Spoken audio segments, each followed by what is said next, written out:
The Trump administration has fired all remaining members of the President's Advisory Council on HIV/AIDS. Pasha.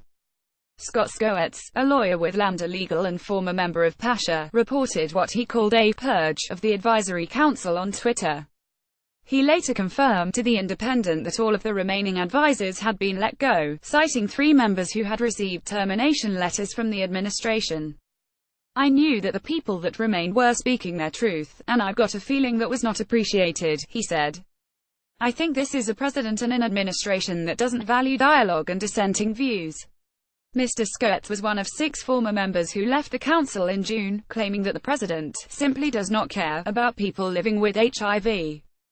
Gabriel Maldonado, a member of the council who chose to stay, confirmed to the Washington Blade that the remaining members had all been fired this week. Mr. Maldonado said the members, many of whom were Obama-era appointees, were given no reason for their dismissal. Kay Hayes, Pasha's executive director, responded to a request for comment after this story was first published. On December 27, 2017, the current members of Presidential Advisory Council on HIV/AIDS Pasha received a letter informing them that the administration was terminating their appointments, she said in a statement. They were also thanked for the leadership, dedication and commitment to the effort. The statement also noted that changing the makeup of federal advisory committees is a common occurrence during administration changes, and that former President Barack Obama had dismissed the Bush-era appointees on his council.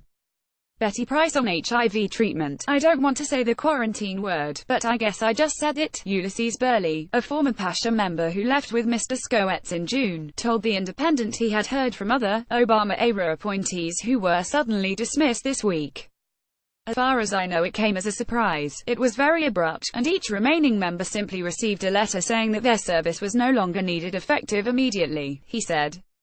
"To the best of my knowledge, it's not a disbandment of the council altogether, but a dismissal of any pre-Trump nominees," he added, "which in my opinion might be more dangerous than not having a council at all."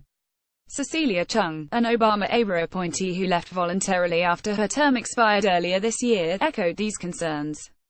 "So far we have not seen the administration actively reach out to any advocates around HIV policy at all," she said. "There is no way for us to know where on the agenda HIV policy is.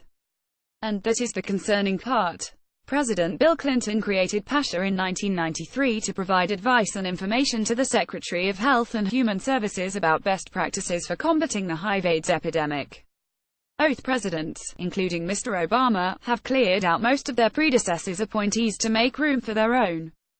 Every president since Mr. Clinton has also appointed a leader of the White House Office of National AIDS Policy within their first year. Mr. Trump has left the position open. The president has also proposed massive budget cuts to HIV/AIDS programs, including a $150 million reduction in funding for such programs at the Centers for Disease Control. Mr. Burley, Mr. Skowetz, and 4 other Pasha members quit the council in June. In a resignation letter published in Newsweek, they warned of the potential effects of purging HIV/AIDS experts from the administration. "If we do not ensure that U.S. leadership at the executive and legislative levels are informed by experience and expertise," they wrote, "real people will be hurt and some will even die." More about HIV/AIDS. Donald Trump reuse content.